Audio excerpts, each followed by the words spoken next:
Attorney, hindi pa naman po huli yung lahat para magsimula ulit eh. Tama ka. Kalimutan na natin ang nakaraan. And let's start again. Right?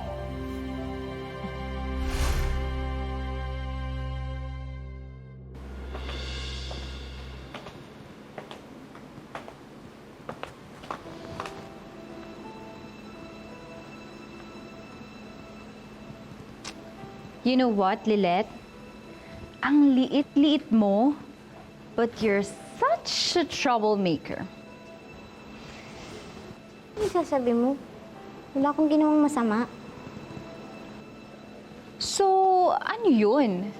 Guni-guni ko lang ba na narinig ko si Attorney Meredith and Attorney Eira na nagtatalo dahil sa'yo?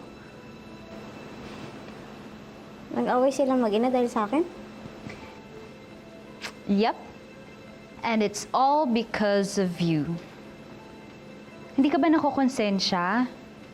Alam mo, kung pagpapatuloy mo yung pagiging feeling close mo kay Attorney Meredith, malamang mas lalala pa yung misunderstandings nila.